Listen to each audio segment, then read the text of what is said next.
Hello everyone and welcome back to my channel. In today's One Piece Treasure Cruise video we are going to see the good and the bad about the upcoming Anniversary Legend Gear 5 Luffy. Gear 5 Luffy just got released a couple of months back with the normal one, but this one is from Film Red. And of course we also broke down Shanks and Katakuri Oven that will also be coming out. You can check those videos on the channel. For some basic information on Luffy, he will be a strength character, he is also fighter and powerhouse, and he is an anniversary specific legend, meaning he is only pullable in anniversary Sugofests and not any other banner. That also means he won't be available in the upcoming New Year's banners. He is also a superclass fighter unit and has a final tap ability available to him. With that out of the way, let's get to the good and the bad.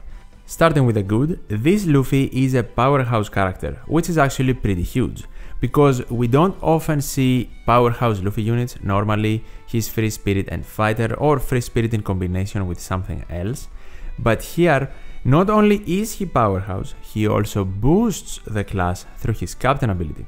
Just like Film Red Shanks, he boosts 4 classes through his captain ability: fighter, powerhouse, slasher and free spirit.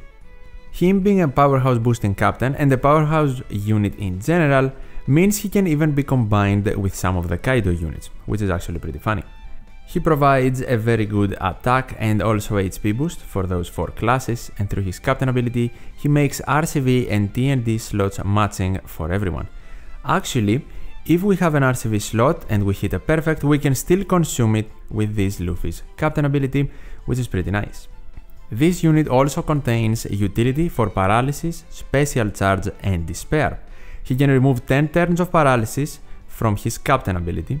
He has despair utility in his superclass, just like Shanks, being able to completely remove it from himself. And another thing that is the same with Shanks almost is that he has the special charge reduction in his captain ability for himself when 2 of the classes he boosts as crewmates activate specials. Shanks had free spirit cerebral. This Luffy unfortunately does not have free spirit. He has his own 2 classes, powerhouse and fighter. He cannot resist special rewind for the crew though, important to note, and the special cooldown reduction that applies to himself is limited to 4 times per turn and 8 times total during a quest. 3 times of special cooldown reduction every time a fighter or powerhouse activates a special from the crewmate position. That whole mechanic follows him into his sailor ability as well, where he can reduce his own special by 2 times every time another strength or psi character this time uses a special and not a powerhouse or fighter. Another huge positive about this Luffy, he ignores immunity and he can apply increased damage taken to the enemy through it for 1.5 times for 2 turns, which is definitely huge. He cannot provide a conditional attack boost against the increased damage taken enemy, but he is a great combination with units that can do it, like for example King of Hell Q Zoro or even Super Tandem Kaido, weirdly enough. He can also provide a great combination of buffs, chain boundaries with an attack boost. Unlike Shanks, who provides the 1.5 times of chain lock, Luffy doesn't really have a negative aspect in his special. So even if we do have an attack boost, we get the chain boundaries. If we don't and we want to use Luffy as double captain or use his special twice in one stage, then we get the attack boost for 2.75 times for the classes he boosts as captain, and then we get the chain boundaries and an attack buff for the already existing attack boost, which of course, if it is Luffy's, can reach up to 3.25 times, which is great. Through his superclass, he can also increase the damage output coming from RCV and TND slots, pretty nice.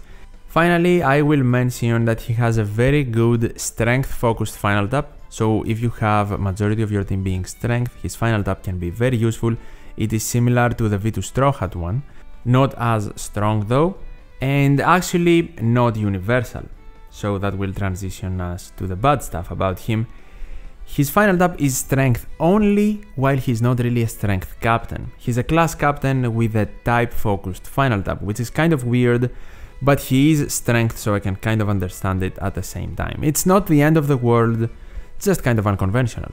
He also removes despair through his superclass ability, meaning that you cannot get the utility from his captain ability if paralysis and despair appear at the same time, since the paralysis removal won't apply if this Luffy is despaired first. In which case, we are either going to use a friend captain that can resist despair like Roger, or just use a crewmate with a paralysis removing special. He also does manipulate slots, making them all into TNT, but that does not go through block slots, which of course is immediately considered a negative.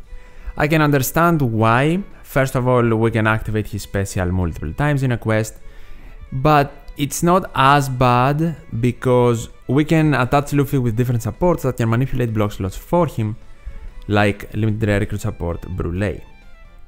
Still a bad thing though, just like the next thing where he needs 2 specific characters in the crew in order for us to access his superclass. It is not as bad as in Shanks' case, simply because Luffy also works with the Straw Hat crew.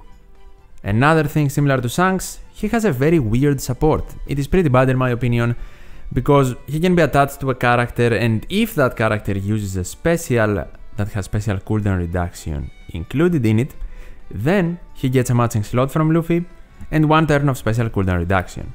Use special cooldown reduction to get special cooldown reduction. Doesn't really make sense to me, but I guess the matching slot can still be helpful in very niche situations. Finally, I will mention that he has no super tandem, which wouldn't be a bad thing normally, but because he can actually provide a full board of tandem slots, it would be nice for him to have one.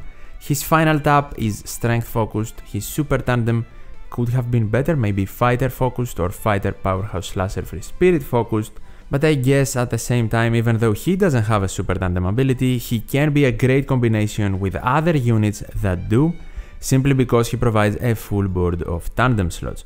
Something I also want to mention, I kinda do not like the fact that this Luffy is a Gear 5 Luffy. We just got the Psy versions of him and it was supposedly a big thing, a whole celebration with the introduction of Gear 5 Luffy in One Piece Treasure Cruise, and now a couple of months after that we get another Gear 5 Luffy, not even during a big celebration. I get why they do it, because alongside Shanks they will sell a lot as anniversary legends, but Gear 5 should be more special. I would definitely understand it more if instead of the 9.5 anniversary unit we got a Gear 5 Luffy unit in the New Year's banner, but if we do get one in the New Year's banner as well now, it will feel like Bandai is just milking Gear 5 Luffy for revenue. Or I guess we can also entertain the perspective of this not being canon Gear 5 Luffy. He's technically from a movie, so it doesn't really count, but at the same time Gear 5 Luffy is Gear 5 Luffy, I guess. Tell me your opinions on the matter in the comments down below. Let me know on your thoughts about this Luffy and his artwork, because it's not really traditional One Piece Treasure Cruise style, it's kind of different. Do you like it or not? Tell me in the comments down below. And if you want to see similar videos for Shanks and Katakuri Oven, click on the videos you have on the screen right now. Subscribe for more One Piece Treasure Cruise content, like the video if you enjoyed it, and as always, thank you so much for watching, take care, and I'll see you in the next one.